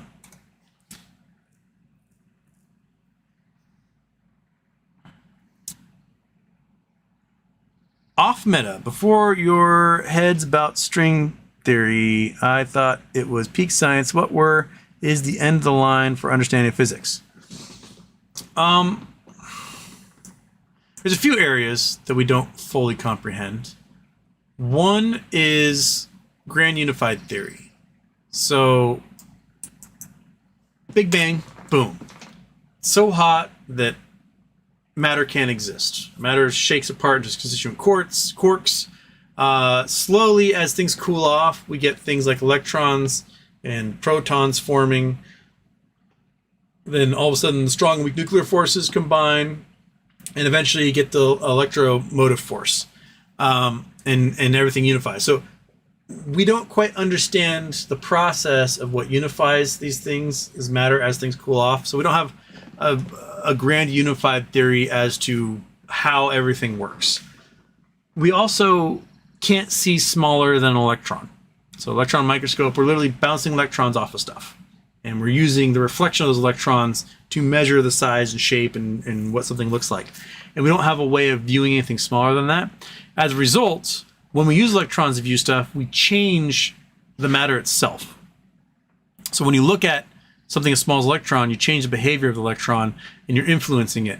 So, you know, there used to be what was called determinism. And that determinism was when you can figure out where an electron is and what it's going to do, you can then calculate everything into this grand equation of the universe, and you can predict anything, because everything has to do with the movement of electrons. Your brain is a movement of electrons. So if I knew how those electrons are performing and what your brain consists of, theoretically I would be able to predict the decisions you're going to make based upon inputs you receive and so on. We discovered during the invention of quantum mechanics in the early part of the 20th century that even looking at electrons affects them and does not allow us to know what an electron is doing. Matter of fact, our equations for how an atom operates, we can only use them for a hydrogen atom, which is one electron. Anything other than that becomes such large clouds of uncertainty, we have no idea how they work. So if we try to design the probability fields for even a helium atom or something, beryllium, lithium, whatever, it gets so complicated and involves so many steps along the way that it's basically 100% error. So it's all just like, So those are big as to sort of areas that we may never be able to conquer. We might be able to get to a point if we build a large enough collider that we can make a brief moment that would be like the gut era, the grand unified theory era of the Big Bang. But it would involve a really, really big particle accelerator, and those particles would be traveling so incredibly fast that it'd probably just be dangerous. But those are a couple of the big realms that we'll probably never be able to solve, be my guess. Concenero Bomboyi. Dexcom Incorporated has glucose monitor, ghetto version of what no device will be able to do, and the current stock is $121. Based on other medical device stock prices, no will moon. How many shares of Dexcom out there? DXCM.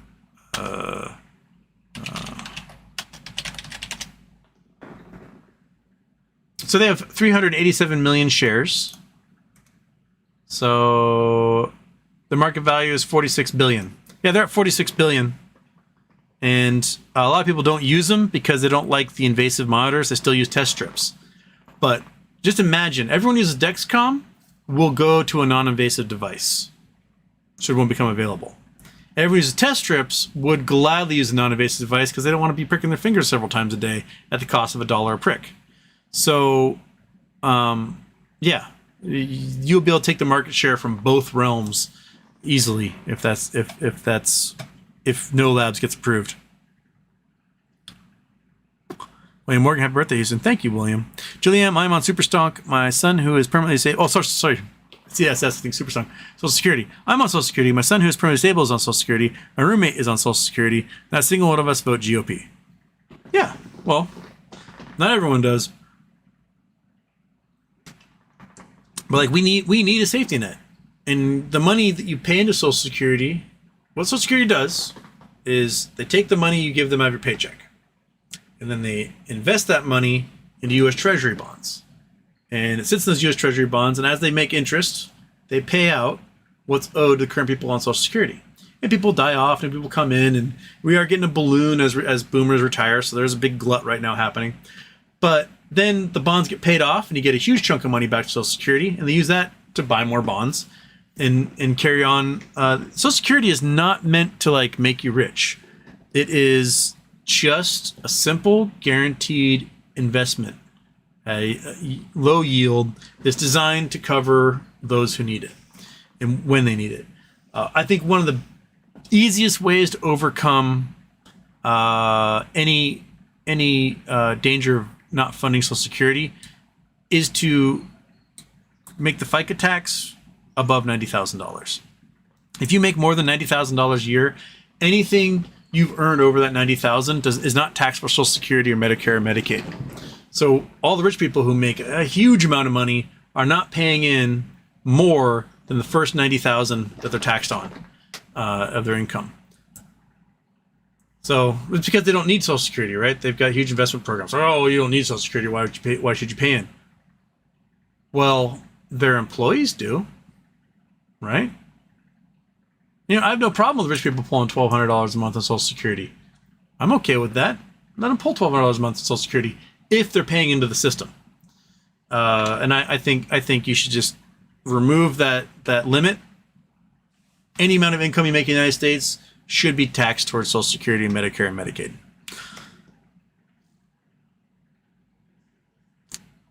John Vasquez, show number 300. Congrats to all of us that we've had the pleasure of having Houston. Yowie! Man, I am so far behind the show today. I'm still an hour behind, and I gotta go in a couple minutes. So sorry if I'd not gotten to your chats here, and thank you for all the people congratulating show 300. Comfy sofa, watch the monkey fuck in the frog's mouth. That video is horrifying, but yeah. It exists. Jamaican Mon, you said happy birthday and congrats on 300. Is it true they banned trading stock for government officials today? Also, what are your thoughts on solar power for one's home? Is it worth it? Yeah, solar power is worth it. Especially if you got like a battery system. Make sure the battery system isn't a lithium-ion system that can burn your house down. Probably a deep cell system. But yeah, you can save a fortune electric bill. Pay for itself in no time. Okay. I think they voted on a bill to ban government officials. Has to go to the Senate to get passed there. It's one of the few areas you can get bipartisan support. Because amazingly, both sides of the party have enough people who are horrified at those using their position of power to game the system and make just incredible trades. Just spot on trades. They know exactly when a stock is going to collapse, and they know exactly when it's going to rise because they control a lot of these contracts and regulations of these companies.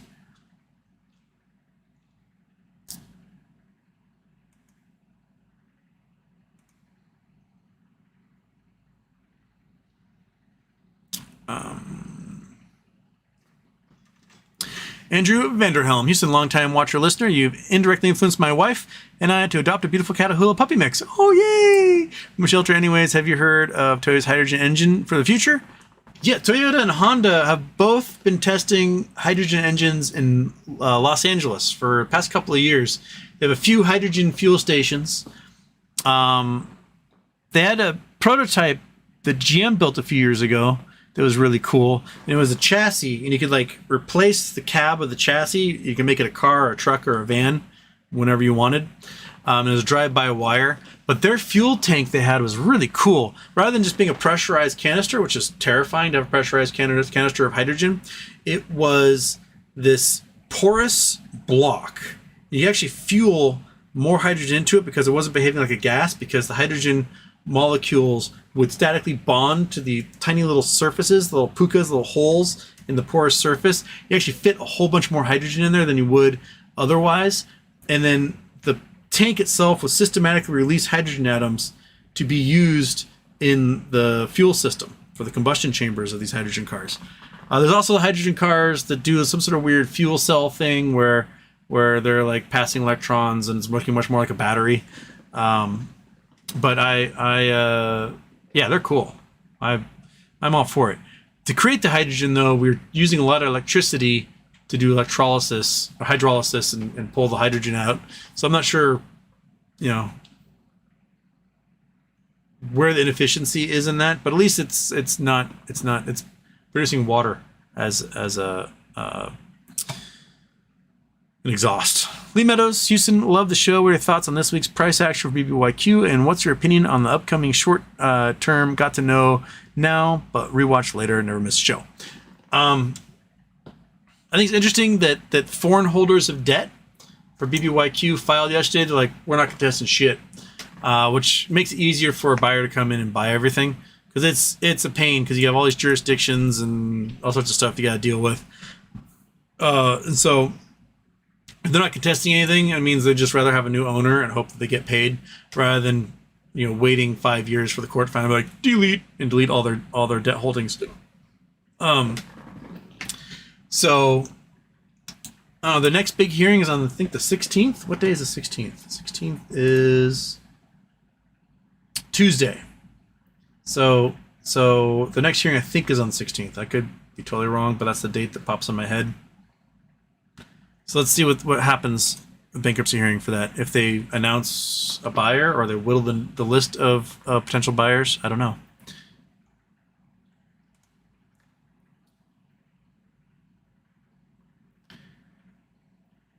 Pete, yo, Houston, what are your thoughts on the UK announcement of donating long-range missiles to Ukraine today? Do you think others will soon follow suit?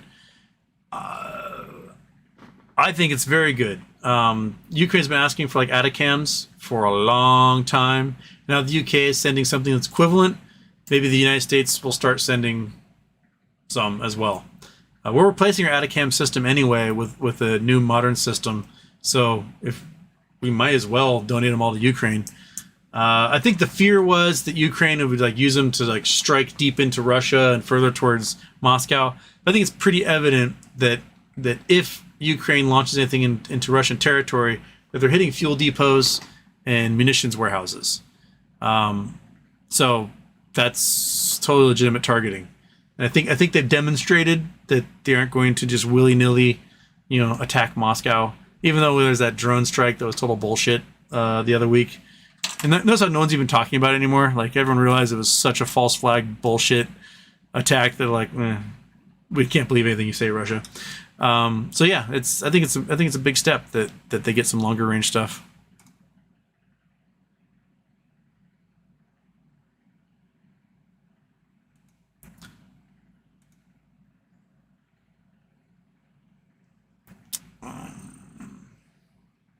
Matt Newton, from a sustainability perspective, what is better, a used gas car or a new EV? Oh, used gas car for sure. Lithium batteries take a huge amount of carbon footprint to build. I think you have to drive a used gas car something like for 15 years to finally get to the point where the electric vehicle is using less carbon. Used cars in general, like what's more sustainable, a used electric vehicle or a used gas vehicle? A used electric vehicle is more sustainable than a used gas vehicle. So, it's like, what's more sustainable, a used T-shirt from Goodwill or a new T-shirt? A used T-shirt's more sustainable. Used stuff more sustainable. It involves not having to make new things.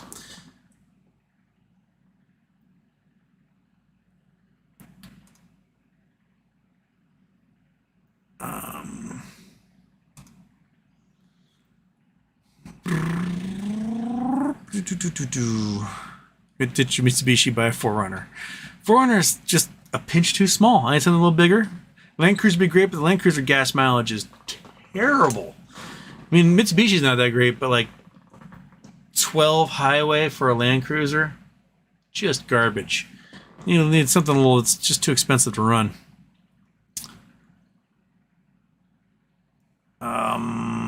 Okay, I can do like 2 more and then I gotta run. So I apologize if I missed your chats. 1,000 million billion apologies. I'm gonna scroll down here towards the bottom. I'm gonna do like 2 more and then I gotta run for the day.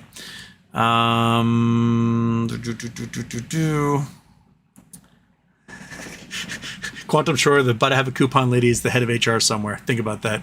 I would not doubt if that was the case. Peachy Sunday. Meanwhile, some states are banning books and critical thinking while making their kids work at night in a meatpacking factory. Way to go, Merca. Yeah. You're not old enough to read this adult-themed book. You've got a shift to cover at the meatpacking plant. We just have so much to answer for, man.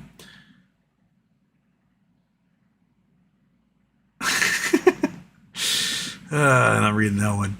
Okay.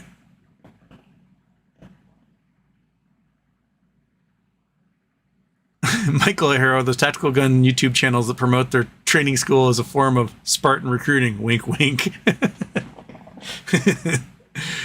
You want to be a real apprentice? Grab your ankles. Okay. Thank you, Tyler, for the congratulations.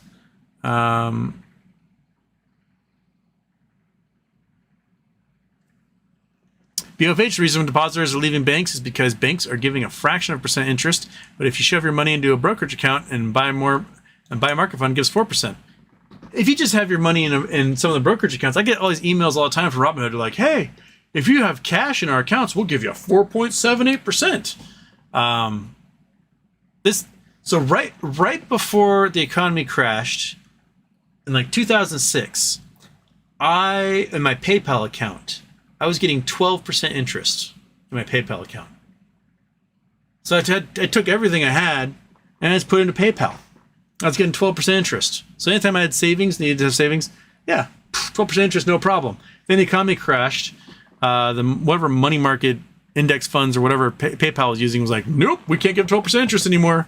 All of a sudden you get 0% interest. And I took my money out and put it back into mutual funds. Yeah, they're trying to entice folks, and the banks just haven't done it because the banks have not had like the boot on their neck yet to force them to start giving better interest rates. They're doing it for the rich people because rich people are pulling their money out at faster rates. And so they're starting to get notifications that you can get 4.5% to 5% interest for your account. If you got $25,000 or more in your account, up to $250,000 or whatever, they'll give you higher interest rates, but not for the regular folks. Regular folks are not benefiting from any of that yet. On that note, Monkey Butt and I got to run. The cat's got to run. I want to thank everybody for joining me for episode 300. You guys have made it so special. And we'll do a show tomorrow. Will it be a daytime show tomorrow? I think we can do a daytime show tomorrow. Hopefully we'll get some weirdness happening in the market, things to chat about. And what's my favorite food? Curry, man. Caribbean goat curry. Jamaican, Haitian, it's also good. That's my favorite. But yes. Cool. All right. See you guys later. Monkey Butt, do you have anything to say? No? You're just a floor dog, laying on the floor, completely passed out. Cat has nothing. Okay, everybody. Thank you so much. We'll see you for show 301 tomorrow, and have a great day.